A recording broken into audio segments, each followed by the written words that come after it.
Hello students, welcome to my channel physics by Anand sir Ayodhya. आप सबका इसमें जो है स्वागत है। पिछले लेक्चर में, लेक्चर नंबर 3 में हम लोगों ने बात की थी स्कोप की, एक्साइटमेंट की और यूनिट्स की। अब इसके बाद जो सबसे ज़्यादा इम्पोर्टेंट टॉपिक है वो होता है डायमेंशंस या डायमेंशनल एनालिसिस, जिसको बीमा कहते हैं हिंदी में। अब अगर आपको डायमेंशन के बारे में जानना है तो सबसे पहले ये जानना जरूरी है कि डायमेंशन जरूरी क्यों है। उसके लिए आपको एक चीज़ छोटी सी पिछले लेक्चर की याद करनी पड़ेगी कि जब हम लोग डिराइव्ड यूनिट की बात कर रहे थे तो उसमें ये कहा जा रहा था कि जो डिराइव्ड यूनिट होती है ये फंडामेंटल यूनिट से ही बनती है, या डिराइव्ड क्वांटिटी जो आती है वो फंडामेंटल क्वांटिटी से ही आती है या बेस क्वांटिटी से आती है। उसमें एक छोटा सा एग्जाम्पल हमने आपको समझाया था। वो एग्जाम्पल ये था कि अगर हम एरिया की बात कर रहे हैं, जिसको आप क्षेत्रफल कहते हैं, तो एरिया को आप कैसे लिखते हैं? Length into breadth. अब लेंथ और ब्रेड्थ क्या है? ये दोनों कहीं ना कहीं आप मीटर में नापेंगे, सेंटीमीटर में नापेंगे, मिलीमीटर में नापेंगे। कुल मिलाकर ये कहने का मतलब ये है कि लेंथ और दोबारा से लेंथ। सिंपल अगर देखें तो इसके लिए भी यल है, इसके लिए भी यल है, तो ये कितना बना? L⁻²। इसी प्रकार से अगर आप वॉल्यूम की बात करें तो वॉल्यूम क्या बनेगा? वॉल्यूम जो आपका बनेगा वो बनेगा लेंथ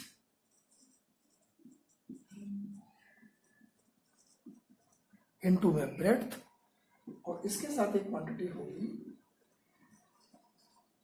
हाइट। अब इनको अगर देखा जाए, इनके लिए भी ऐसे इस्तेमाल होगा L into L into L, तो ये हो गया L⁻3। अब आप यहां बहुत ध्यान से देखें, एरिया क्या है और वॉल्यूम क्या है? ये दोनों की दोनों डिराइव्ड क्वांटिटी है।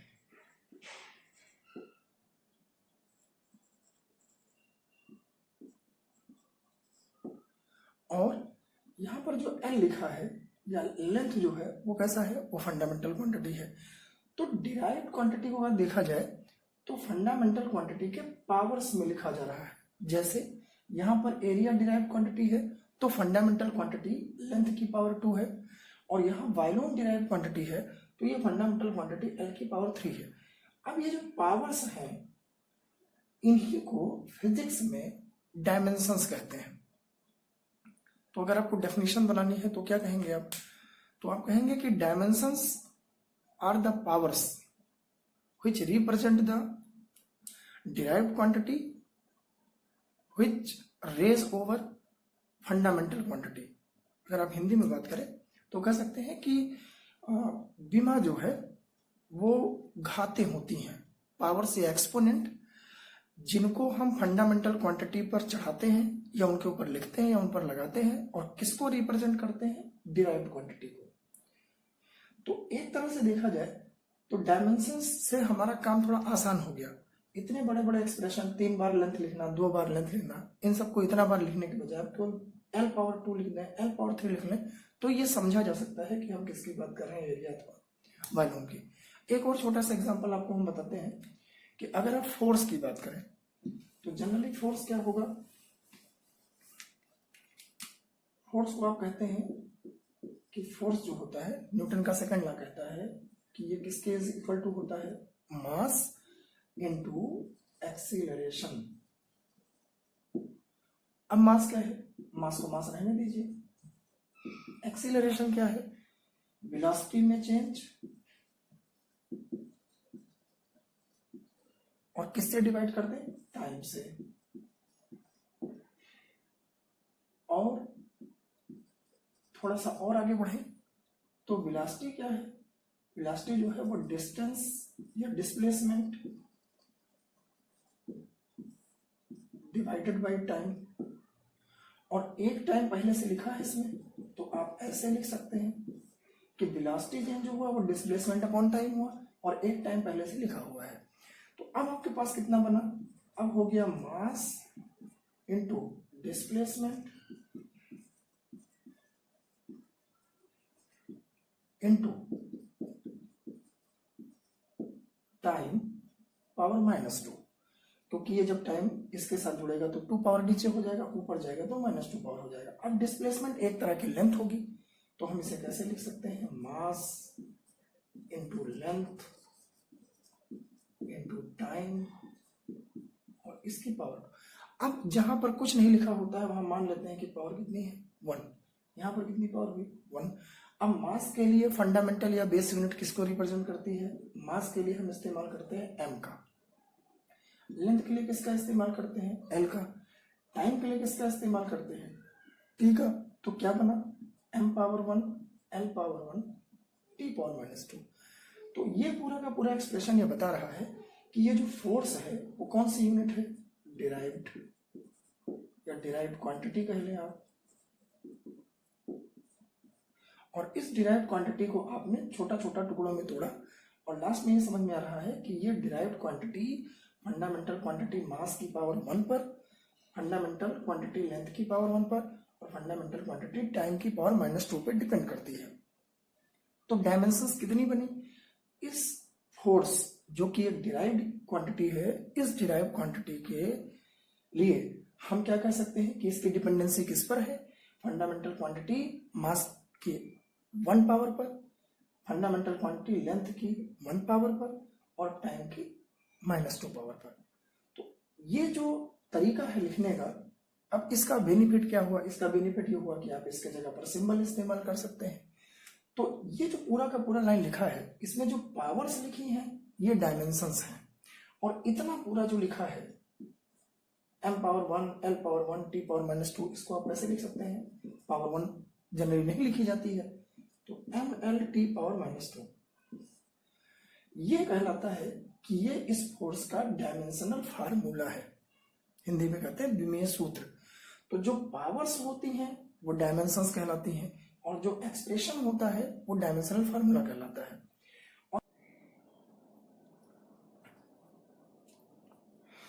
अब स्क्वायर ब्रैकेट का मतलब ये हुआ कि ये जो स्क्वायर ब्रैकेट हम लोग डायमेंशन में इस्तेमाल करते हैं, उस स्क्वायर ब्रैकेट का मतलब ये है कि ये डायमेंशंस में लिखी हैं, मैग्नीट्यूड में नहीं, वेक्टर में नहीं। तो ये जो ब्रैकेट आप इस्तेमाल करते हैं इस तरह का डायमेंशनल फार्मूला लिखने का, इसका मतलब ये है कि इनके अंदर जो भी चीजें लिखी हैं वो किस में लिखी हैं? डायमेंशंस में, not in magnitude, not in direction. तो डायमेंशनल फार्मूला जो लिखे जाते हैं वो हमेशा ब्रैकेट में से लिखे जाते हैं, क्योंकि उनका एक सिंबल होता है कि अगर ब्रैकेट में लिखा है तो हम ये समझ लें कि वहां पे डायमेंशनल फार्मूला लिखा है, वहां मैग्नीट्यूड वाला दिमाग ना लगाएं, वहां वेक्टर वाला दिमाग ना लगाएं। अब इससे आगे बढ़ते हैं। तो अभी जो हमने आपको बताया कि एरिया लिखेंगे तो एल को 2 टाइम्स लिखेंगे, वॉल्यूम लिखेंगे तो एल को 3 टाइम्स लिखेंगे, फोर्स लिखेंगे तो m पर पावर 1 लिखेंगे, l पे पावर 1 लिखेंगे, t पावर -2 लिखेंगे। इस तरह से और आगे बढ़े तो और तमाम सारी फिजिकल क्वांटिटीज जो कि जनरली डिराइव्ड फिजिकल क्वांटिटीज हैं, उनके डायमेंशनल फार्मूला भी आप लिख सकते हैं। तो आप कैसे लिख सकते हैं? तो कुछ हम आपको लिख के दिखा दे रहे हैं। अब है तो बहुत सारे, उनमें ज़्यादा से ज़्यादा आपको याद ही करना पड़ेगा, लेकिन एक बहुत नेसेसरी चीज़ है डायमेंशनल फार्मूला में कि आपको फार्मूले याद होने चाहिए। फिर इसके छोटे छोटे फार्मूले हैं 9th के 10th के, तो वो फार्मूले आपको जितने ज़्यादा याद होंगे उतनी ही आसानी से आप उनको फंडामेंटल क्वांटिटीज़ में ब्रेक कर पाएंगे। और जितना ही ज़्यादा फार्मूला आपके दिमाग में रहेगा उतनी ही आसानी से आप उनको फंडामेंटल क्वांटिटी में ब्रेक करके डायमेंशनल फार्मूला में कन्वर्ट कर देंगे। तो कुछ के हम एग्जाम्पल आपको बताते रहे हैं।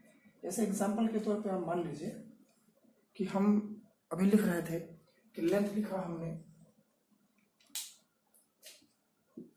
मान लीजिए कि लेंथ लिखा, लेंथ के साथ हमने ब्रेड्थ को मल्टीप्लाई किया तो ये क्या बन गया? ये बन गया एरिया। अब इसके लिए हम 2 बार एल लिखते हैं तो ये क्या बना? L square. ये क्या बना? एरिया का डायमेंशनल फार्मूला। इसी के आगे बढ़े तो वॉल्यूम की बात करें तो length into breadth into height. 3 बार आपको ये लिखना पड़ेगा, क्योंकि लेंथ को भी आप मीटर में नापेंगे, ब्रेड्थ को भी आप मीटर में नापेंगे, हाइट को भी आप मीटर में नापेंगे। तो ये कितना बनेगा? ये बनेगा l पावर 3। ये डायमेंशनल फार्मूला बना वॉल्यूम का। और आगे बढ़ जाते हैं। मोमेंटम की बात करें तो मोमेंटम क्या है, मास इनटू वेलोसिटी। तो ये क्या बन सकता है, मास के लिए हम m का इस्तेमाल कर सकते हैं। वेलोसिटी क्या है, वेलोसिटी डिस्प्लेसमेंट अपॉन टाइम है, जिसके लिए कितना बन सकता है, L_-1। तो मास के लिए m का इस्तेमाल हुआ, वेलोसिटी के लिए L_-1 का इस्तेमाल हुआ। L_-1 का मतलब भी आप समझ लीजिए, वेलोसिटी को ही लिखना होता तो आप कैसे लिखते हैं, डिस्प्लेसमेंट डिवाइडेड बाई टाइम, जिसको आप लेंथ अपॉन टाइम कह सकते थे। तो आप इसे कैसे लिखते हैं, L/T या L_T इनवर्स, ऐसे। और आगे बढ़ जाए, एक्सेलरेशन की बात कर लें। एक्सेलरेशन क्या है, change in velocity divided by time.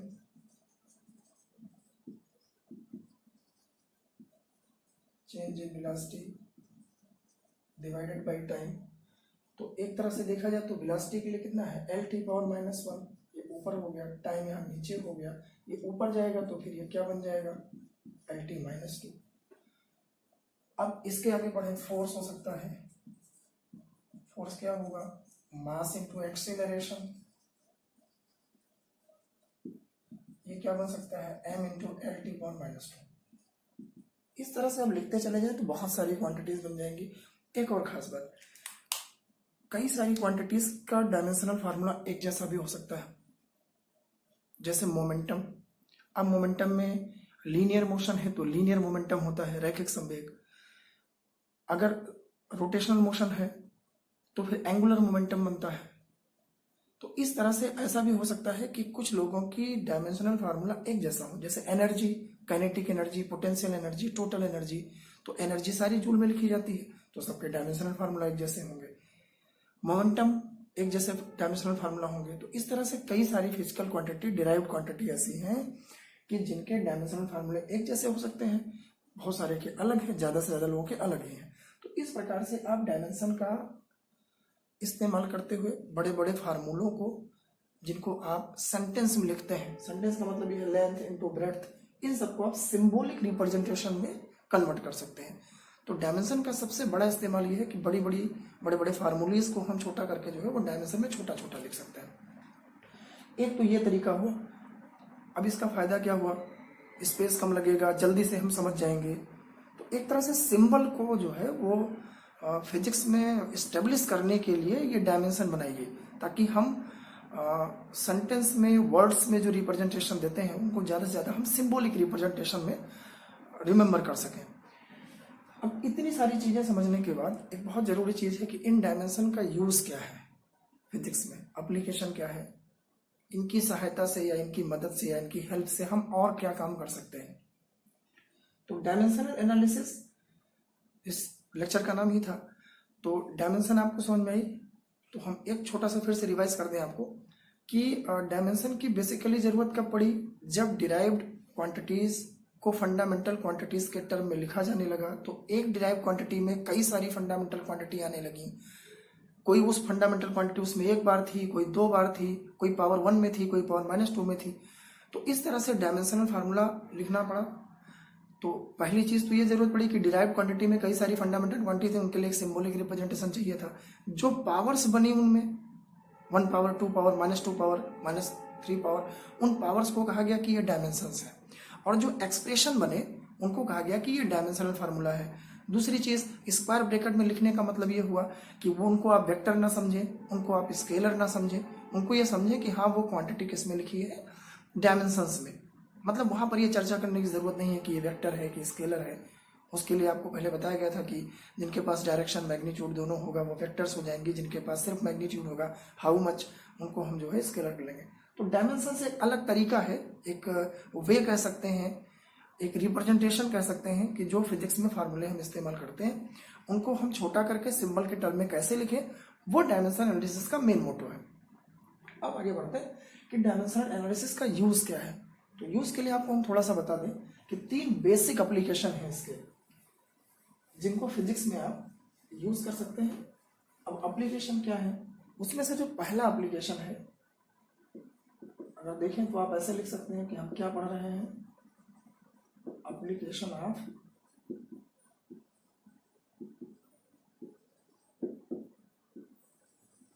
Dimensions या डायमेंशन एनालिसिस। तो पहला एप्लीकेशन ये है to check the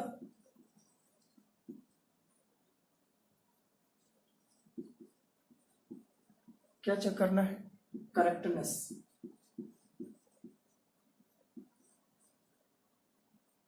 of equations in physics, कि जो फिजिक्स में हम फार्मूले लिखते हैं वो सही हैं, गलत हैं, कैसे हैं, अगर आप उनके बारे में जानना चाहते हैं तो वहां पर ये डायमेंशन आपकी मदद कर सकती है। अब इसको अगर आप चेक करना चाहते हैं तो उसके लिए एक छोटा सा इसमें जो है प्रिंसिपल इस्तेमाल होता है। उस प्रिंसिपल को कई सारे बुक में लिखा है कि ये क्या कहलाता है, प्रिंसिपल ऑफ होमोजेनिटी।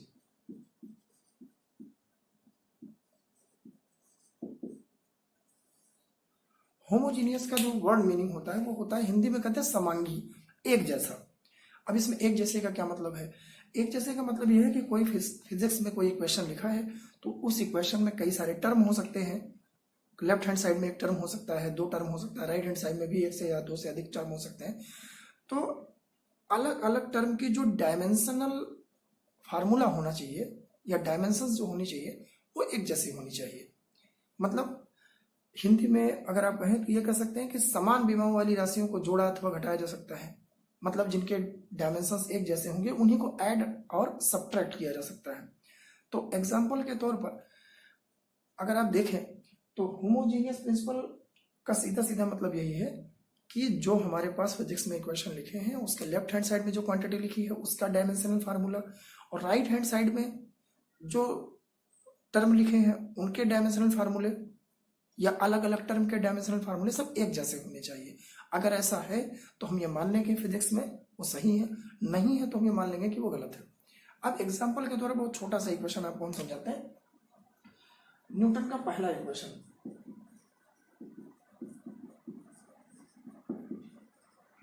क्या था इक्वेशन? इक्वेशन था v is equal to u plus AT।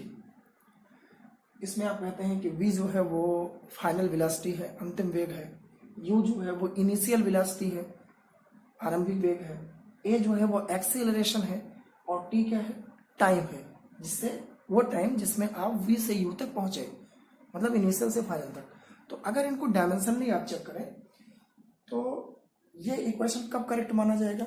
जब v का डायमेंशनल फार्मूला, u का डायमेंशनल फार्मूला और AT का डायमेंशनल फार्मूला एक जैसा हो। मतलब जो डायमेंशनल फार्मूला v का आएगा वही u का आएगा और वही AT का। तो इसमें कितने टर्म है? कुल मिलाकर 3 टर्म। हर टर्म का डायमेंशनल फार्मूला एक जैसा होना चाहिए। तो इसको कैसे चेक करेंगे? सबसे पहले अगर आप देखें तो कह सकते हैं डायमेंशनल फार्मूला फॉर किसके लिए? Final velocity.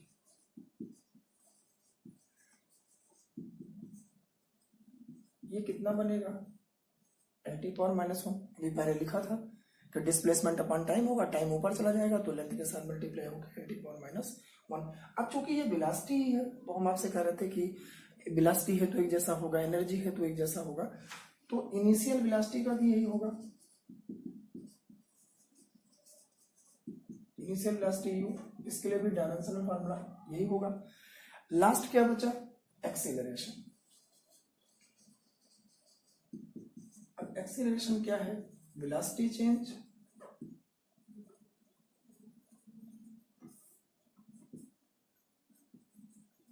Divided by time. तो velocity change divided by time अगर आप देखें तो LT-1 डिवाइडेड बाय t, ये कितना बनेगा? LT-2। लेकिन मेरे पास जो टर्म यहाँ लिखा है वो a इंटू टी लिखा है, तो a इंटू टी का अगर देखें तो डायमेंशन ऑफ AT कितना होगा? तो ये हो जाएगा LT-2, ये बना एक्सीलरेशन का डायमेंशन, और t क्या है? t ऑलरेडी टाइम है, तो एक डायमेंशन इसमें आप और मल्टीप्लाई कर दीजिए, ये कितना बना? LT-1।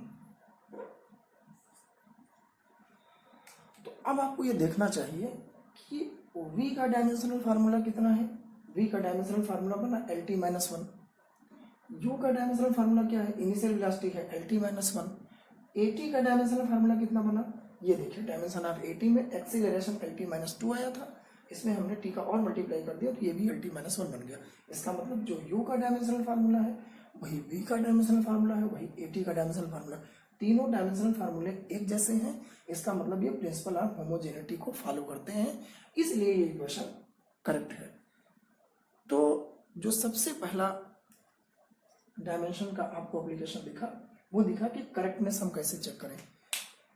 अब इसमें कहीं कहीं दिक्कत भी हो सकती है।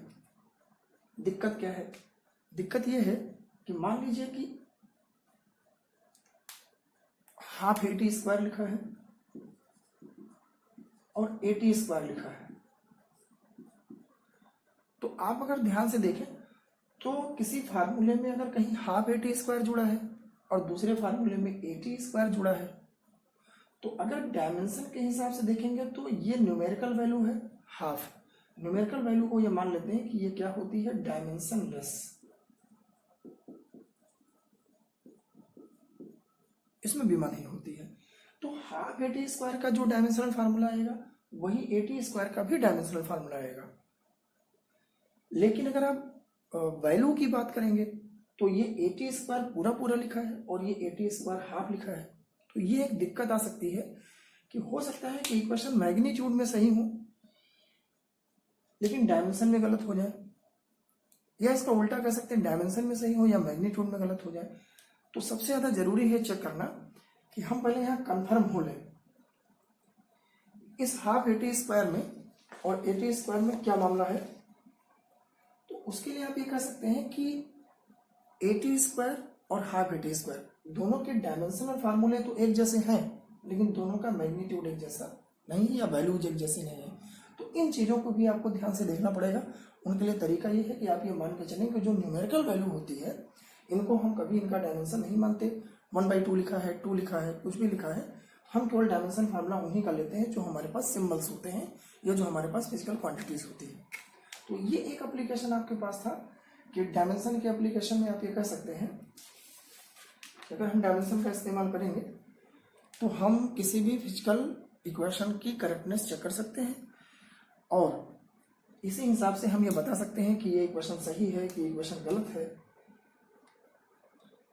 और भी तमाम सारी इक्वेशन आप चेक कर सकते हैं। जैसे आप एक इक्वेशन ये चेक कर सकते हैं b² = u² + 2as। ये भी एक इक्वेशन आपके पास हो सकता है, इसको भी आप चेक कर सकते हैं। s = ut + half AT square को भी आप चेक कर सकते हैं।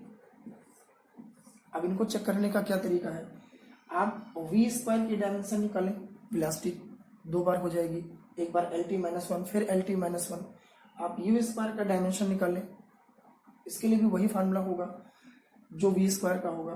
फिर आप 2as का निकालें तो फिर वही बात आई कि हम यहाँ हाफ को डायमेंशनलेस मानते हैं तो यहाँ 2 को भी डायमेंशनलेस माने। इसका मतलब यहाँ क्या डायमेंशन फार्मूला किसके लिए आएगा, a और s के लिए, केवल 2 को हम यहाँ पर इग्नोर कर देंगे।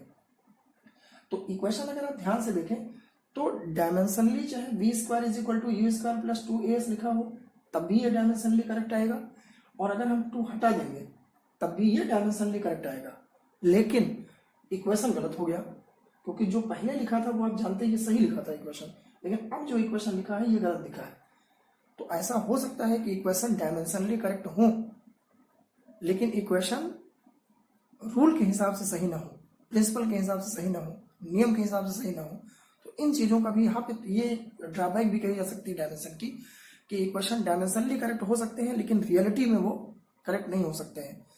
तो इस तरह से अगर देखें तो अगर आपको इस वाले फार्मूले की करेक्टनेस आपको चेक करनी है तो आप b² का डायमेंशनल फार्मूला अलग निकालें, u² का डायमेंशनल फार्मूला अलग निकालें और 2as में 2 को छोड़कर as का डायमेंशनल फार्मूला अलग निकालें। इसका डायमेंशनल फार्मूला, इसका डायमेंशनल फार्मूला और इसका डायमेंशनल फार्मूला अगर एक जैसा आता है तो इक्वेशन को सही माना जाएगा, नहीं तो गलत मान लेंगे। इसी प्रकार से तीसरा वाला है, ये सेकंड इक्वेशन या थर्ड इक्वेशन, इस तरह से आप जानते हैं इनको, 9th की बुक में रहे होंगे। तो s = ut + half AT square को भी अगर आप चेक करना चाहते हैं तो s का डायमेंशनल फार्मूला अलग लिखें, एक तरह से डिस्प्लेसमेंट होती है ये, ut अलग लिखें, और यहाँ फिर वही दिक्कत आई कि हाफ को हम इग्नोर कर देंगे क्योंकि ये डायमेंशनलेस होगी, ये एक न्यूमेरिकल वैल्यू है। तो जितनी भी न्यूमेरिकल वैल्यू डायमेंशन एनालिसिस में होती हैं उन सब में हम कोई डायमेंशन नहीं मानते हैं, केवल और केवल क्वांटिटी के बारे में लिखते हैं। तो 80 स्क्वायर का डायमेंशन यहाँ से निकलेगा। तो वही चीज यहाँ मैं फिर कहना चाहूंगा आपको, इस चीज का ध्यान रखें कि आप डायमेंशनली करेक्ट इस इक्वेशन को भी कह सकते हैं, और अगर यहाँ हाफ नहीं होता तो भी ये वही डायमेंशनली करेक्टनेस चेक कर दिखाता आपको। तो हो सकता है एक इक्वेशन डायमेंशनली करेक्ट हो लेकिन उनको ओरिजिनलिटी में वो करेक्ट नहीं हो सकते हैं। तो इसी प्रकार से आप इसको भी चेक कर सकते हैं। तो ये एक एप्लीकेशन हुआ आपके पास कि आप इस हिसाब से डायमेंशन का पहला एप्लीकेशन चेक कर सकते हैं to check the correctness of equation in physics, और उसके लिए प्रिंसिपल ऑफ होमोजेनिटी का आप इस्तेमाल कर सकते हैं। प्रिंसिपल ऑफ होमोजेनिटी अंत में फिर एक लाइन हम आपको यही कहेंगे कि जो भी आपके पास इक्वेशंस दिए हैं उनके अलग अलग टर्म का डायमेंशनल फार्मूला आप छोटा छोटा तोड़ के निकाल लें, और फिर वो अलग अलग अगर बराबर है तो आपका इक्वेशन करेक्ट है, नहीं बराबर है तो इक्वेशन इनकरेक्ट है। अब दूसरा एप्लीकेशन है इसका, जो सेकंड एप्लीकेशन है उसके बारे में बात कर लें। बी सेक्शन इसका,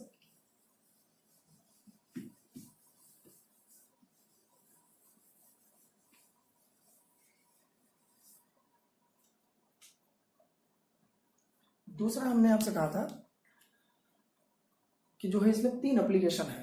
तो एक तो ये हो गया कि करेक्टनेस, अभी जो हम आपको बता रहे थे करेक्टनेस कैसे चेक करेंगे होमोजेनियस प्रिंसिपल से। दूसरा एप्लीकेशन बहुत ज़्यादा वो भी इस्तेमाल होता है कि हमने आपको बताया था कि 3 तरह की यूनिट्स स्टार्टिंग में मानी गई, एक एमकेएस मानी गई, एक सीजीएस मानी गई, एक एफपीएस मानी गई। बाद में वो सीजीपीएम वाली कॉन्फ्रेंस हुई तो उसमें कहा गया कि नहीं, अलग अलग ना मानिए, सारे लोग सिस्टम ऑफ इंटरनेशनल यूनिट का इस्तेमाल करिए, एसआई यूनिट का। लेकिन इसके बावजूद भी अगर कोई कहे कि नहीं हम एमकेएस यूनिट में है, हम नहीं लिखना चाहते हैं, हम सीजीएस में जाके लिखेंगे, और कोई कहे हम सीजीएस में है, हम नहीं मानेंगे, हम जाके एफपीएस में लिखना चाहते हैं, तो एक यूनिट में अगर क्वांटिटी लिखी है उसको आप दूसरी यूनिट में ले जाना चाहते हैं तो भी आप डायमेंशनल एनालिसिस का इस्तेमाल कर सकते हैं, डायमेंशंस का इस्तेमाल कर सकते हैं। कैसे करेंगे डायमेंशंस का इस्तेमाल? तो जो दूसरा एप्लीकेशन इसका है वो बी सेक्शन है। उसमें आप कह सकते हैं कि दूसरे एप्लीकेशन में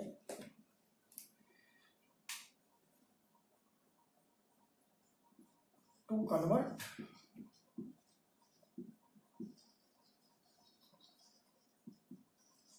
quantity from one unit system